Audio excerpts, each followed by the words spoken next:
अस्सलामुअलैकुम students, welcome back to R S learning. तो उम्मीद है आप सब खैरियत से होंगे। आज हम फाइनल टर्म सीरीज़ ENG 524 का लेक्चर 22 डिस्कस करने जा रहे हैं। अगर आप चैनल पर नए हैं तो जल्दी से चैनल को सब्सक्राइब कर दें और वीडियो को एंड तक लाजमी देखा करें। फर्स्ट टॉपिक हमारे पास ये व्हाट इज़ पॉलिटिकल लैंग्वेज। पहले तो हम ये समझ लें कि पॉलिटिकल लैंग्वेज होता क्या है, पॉलिटिकल लैंग्वेज का मतलब क्या है।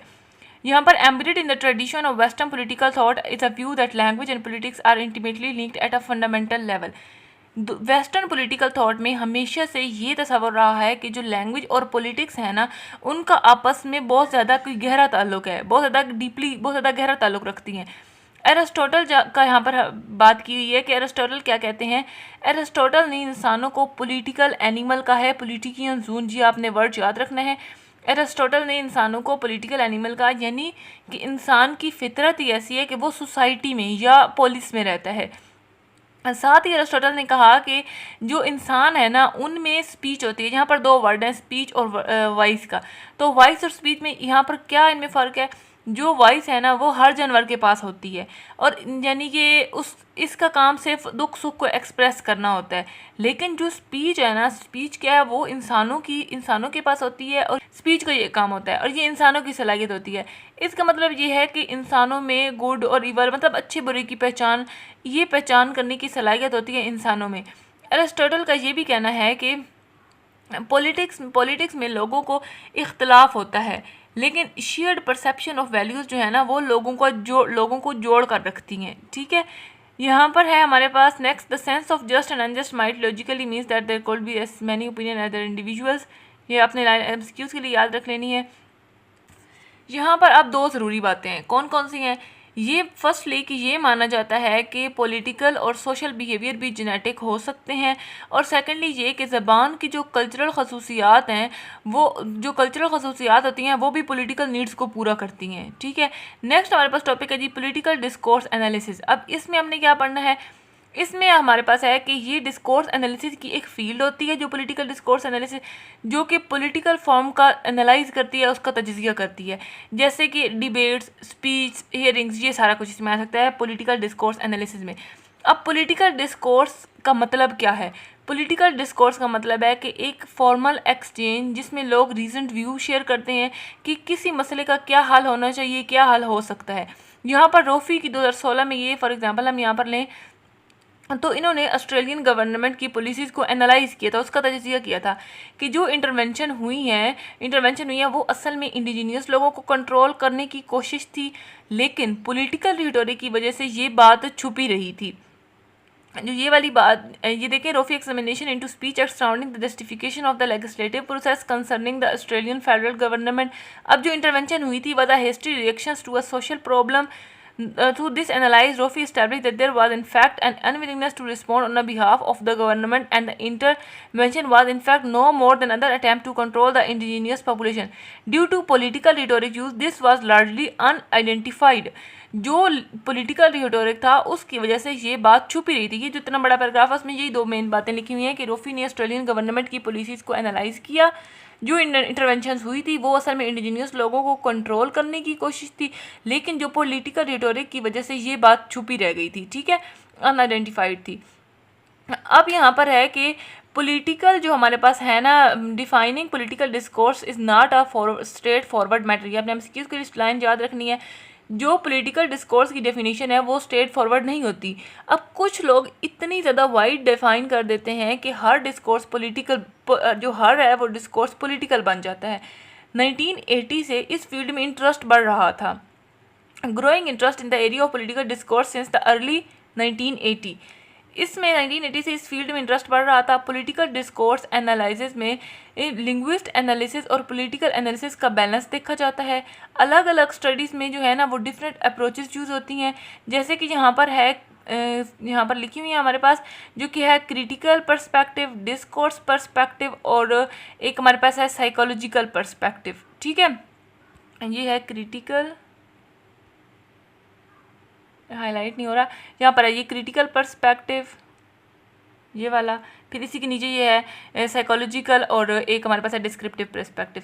अब जो लैंग्वेज है, at the level of lexical choice there are studies of such things as loaded words, technical words and in grammar. अच्छा, अब यहाँ पर देखें, जो लैंग्वेज है ना उसके मुख्तलिफ लेवल, उसको मुख्तलिफ लेवल्स पे स्टडी करते हैं। अब लेक्सिकल चॉइसेस में क्या है, जैसे कि लोडेड वर्ड्स हैं, ग्रामर में क्या है, जैसे कि फंक्शनल सिस्टम और आइडियोलॉजिकल फ्रेम्स हैं, प्रोनाउंस में जैसे डिस्टेंस या सॉलिडेरिटी शो कराते हैं, और metaphor, implicature, speech act etc, ये सारा कुछ।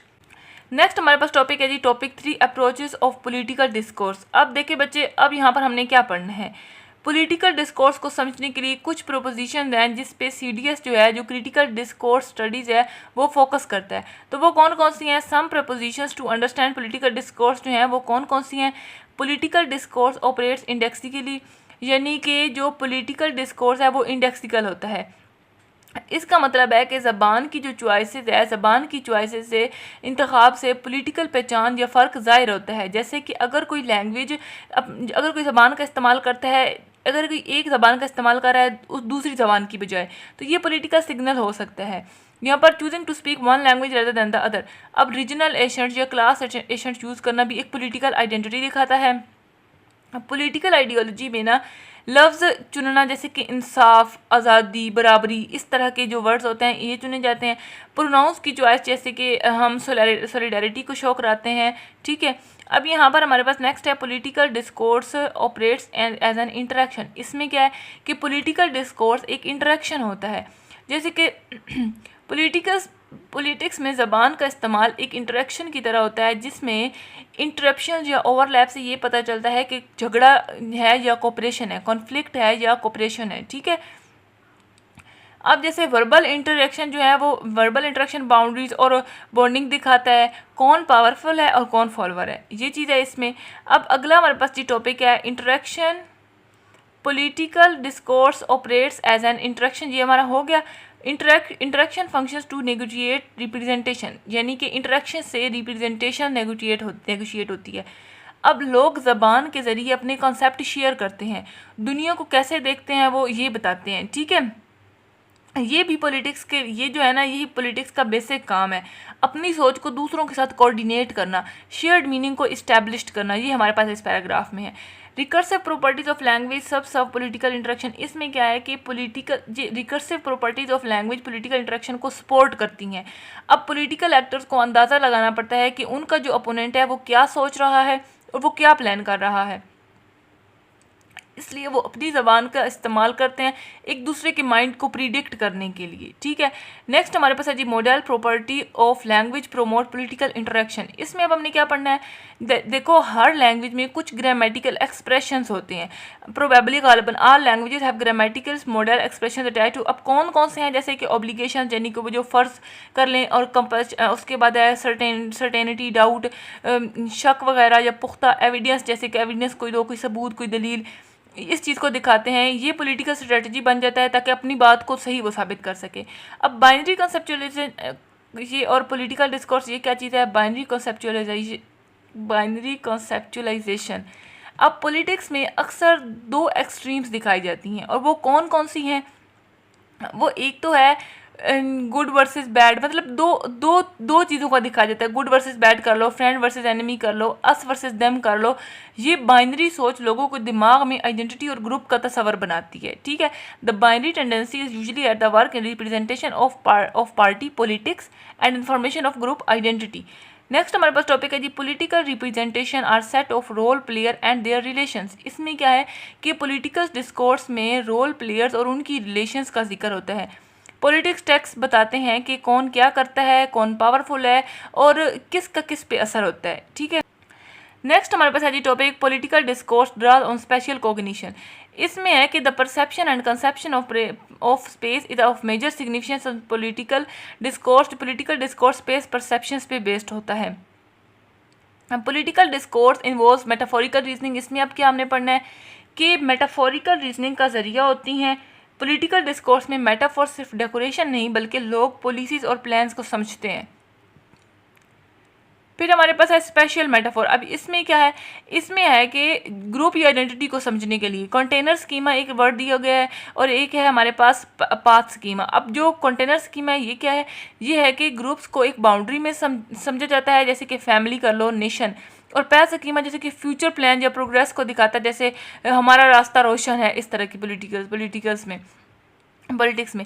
अब यहाँ पर हमारे पास है पॉलिटिकल डिस्कोर्स है specific connection to the emotional centres of the brain. Emotional connections, political discourse जो है वो इंसानों की इमोशन से जुड़ा होता है। आइडेंटिटी, उसके बाद बिलोंगिंग, उसके बाद फियर ऑफ आउटसाइडर, ठीक है। Some political relevant feeling such as territory belongs, the identity home, love of family, fear of outsider and unknown people have certainly shown up. अब यहाँ पर देख लें हमारे पास political discourse is encoded in multi dimensional deixis. अब ये क्या है, पॉलिटिकल ज़बान स्पेस, टाइम और मोडेलिटी को मिलाकर पोजीशन दिखाती है, ठीक है। कौन कहाँ है, किस वक्त क्या कर रहा है, किस अथॉरिटी के साथ बोल रहा है, ये इस पैराग्राफ में हमारे पास था। Political theory and the nature of politics, इसमें हमने क्या पढ़ना है, टॉपिक 4 हमारे पास है। इसमें हमने समझना है कि पॉलिटिकल थ्योरी आखिर क्या चीज़ होती है। Political theory refers to matters of public concern, इसका स्टेट के बारे में नॉलेज, ठीक है। ये एक सिस्टमैटिक नॉलेज है, जैसे कि government, state, society, human politics capabilities को समझाता है। अब यहाँ पर जो डेविड हेल्ड है वो क्या कहते हैं, डेविड हेल्ड के मुताबिक जो है political theory is a network of concept and generalisation about political life involving ideas, assumption and statement about the nature, purpose and key features of government. यानी कि ये पॉलिटिकल थ्योरी एक नेटवर्क ऑफ कॉन्सेप्ट है जो political life को ideas, assumptions और statements को explain करता है। ये बताता है कि गवर्नमेंट का पर्पस क्या है, स्टेट का स्ट्रक्चर कैसा है और सोसाइटी का फंक्शन क्या है। और अब यहाँ पर हैकर है, हैकर क्या कहते हैं, hacker define it as a combination of disinteresting search, ये वाली लाइन जो हमारे पास है, ये क्या कहते हैं कि पॉलिटिकल थ्योरी दो चीज़ों की सर्च है। एक कौन सी है, एक है गुड स्टेट और सोसाइटी का प्रिंसिपल क्या है, और दूसरी है कि पॉलिटिकल और सोशल रियलिटी का नॉलेज, ठीक है। यहाँ पर कैटलीन क्या कहते हैं, Catelyn expressed almost the same views. ये कहता है कि पॉलिटिकल थ्योरी में पॉलिटिकल साइंस और पॉलिटिकल फिलोसफी दोनों आती हैं। पॉलिटिकल थ्योरी का काम क्या है, पॉलिटिकल थ्योरी का काम है स्टेट और पॉलिटिकल इंस्टीट्यूशन को एक्सप्लेन करना और उनका मोरल और फिलोसफिकल पर्पस जो है उसको इवेल्युएट करना। अब यहाँ पर है कि पॉलिटिकल डिस्कोर्स क्या है, पॉलिटिक्स का अमल डिलिब्रेशन पे होता है। लोग रीजंस को वेट करते हैं, यानी कि क्या प्रपोजल ठीक है, क्या नहीं होना चाहिए, क्या होना चाहिए, इस तरह का कॉन्सिस्टेंसी ज़रूरी होता है, डिसएग्रीमेंट भी होता है, ठीक है। जहाँ पर बिर्च दिया हुआ है 1993, ये क्या कहता है, इसके मुताबिक कि ज़बान और कल्चर राइट बेयरिंग एंटिटीज़ नहीं है, लेकिन इंडिविजुअल्स का राइट होता है कि वो अपनी पहचान वाली ज़बान बोलें, ये फ्री एक्सप्रेशन का हिस्सा है, ठीक है। यहाँ पर एक फिर हमारे पास दिया हुआ है bilingualism. It is clear that bilingualism is not a neutral state. अब बिलिंगुअलिज्म जो है वो एक नेचुरल जो हालत है वो नहीं होती, नेचुरल स्टेट नहीं होती। स्ट्रॉन्गर लैंग्वेज वीक लैंग्वेज को निकाल देती है, और वीक लैंग्वेज तभी सर्वाइव करती है जब तक उसको जो है ना गवर्नमेंट्स की तरफ से मदद नहीं मिलती। A weaker language can not be expected to survive over a long period unless it receive government help. ये बिट 1993 ने इसने ये कहा था। अब यहाँ पर आपका ये जो सब्जेक्टिव के लिए इंपॉर्टेंट है, it is true that the giving protection to the speakers of a language in minority in a bilingual society is the aim of political discourse. जो है ना माइनॉरिटी राइट्स का इशू है, जब किसी ग्रुप की ज़बान मेजॉरिटी से मुख्तलिफ होती है तो उनकी ज़बान और कल्चर की प्रोटेक्शन का सवाल उठता है, ठीक है। ये आपके पास हो गया। अब इसमें हम देख लेते हैं कि कौन कौन से इस चैप्टर में हमारे पास MCQs या क्वेश्चंस के लिए इंपॉर्टेंट है। Lesson number 22। अगर आपने चैनल को सब्सक्राइब नहीं किया तो जल्दी से चैनल को सब्सक्राइब कर दें। अब देखें, अगर आपके पास पहला क्वेश्चन आ सकता है, what is political language. Political language क्या है, तो एरिस्टोटल ने इंसान को पॉलिटिकल एनिमल कहा। ये आ सकता है, दो हमें फ़र्क पता है स्पीच और वॉइस के, ये चीज़ आ सकती है। और पॉलिटिकल एक्टिविटी जो है वो लैंग्वेज के बगैर एग्जिस्ट नहीं करती। फिर है पॉलिटिकल डिस्कोर्स, फिर है पॉलिटिकल डिस्कोर्स एनालिसिस। ये क्या है, पॉलिटिकल डिस्कोर्स का मतलब है कि formal exchange of reasons view, जिसमें जो है ना प्रॉब्लम्स का सोल्यूशन डिस्कस करते हैं लोग। और पॉलिटिकल डिस्कोर्स एनालिसिस ये दिखाती है कि कैसे लैंग्वेज को मैनिपुलेट किया जाता है और ये पॉलिटिकल इफेक्ट के लिए, ठीक है। फिर यहाँ पर जो स्टेटमेंट्स हैं वो आ सकती हैं, और यहाँ पर एक अप्रोचेज ऑफ पॉलिटिकल डिस्कोर्स, ये सारी ये आपको याद हो।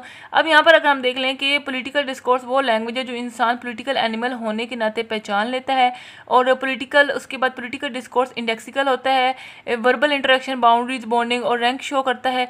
उसके बाद पॉलिटिकल डिस्कोर्स में जो है वो बाइनरी कंसेप्चुअलाइजेशन होती है, मॉडल एक्सप्रेशंस हैं, कंटेनर स्कीमा और पाथ स्कीमा का पढ़ा जी। और उसके बाद हमारे पास टॉपिक 4 था political theory and the nature of politics की। पॉलिटिकल थ्योरी और नेचर ऑफ पॉलिटिक्स क्या है? तो पॉलिटिकल थ्योरी जो है एक सिस्टमैटिक नॉलेज है जो कि स्टेट और गवर्नमेंट को समझा जाता है। उसके बाद डेविड हेल ने क्या कहा और कैटलीन का यहाँ पर है कैटलीन ने क्या कहा। अब ये सारा कुछ था। और ब्रिट्स के मुताबिक इंडिविजुअल्स का हक होता है कि वो अपनी जो है अपनी उनकी पहचान वाली ज़बान है ना वो बोलें, वो इस्तेमाल कर। माइनॉरिटी लैंग्वेजेस अगर प्रोटेक्ट ना की जाए तो स्ट्रॉन्गर लैंग्वेज उन्हें ख़त्म कर देती है। तो ये था जी आज का हमारा lesson number 22। I hope everything is clear now. अगर आपने चैनल को सब्सक्राइब नहीं किया तो जल्दी से चैनल को सब्सक्राइब कर दें। मुझे अपनी दुआओं में याद रखिएगा। मिलते हैं नेक्स्ट वीडियो में, तब तक अपना ख्याल रखिए। अल्लाह हाफिज़।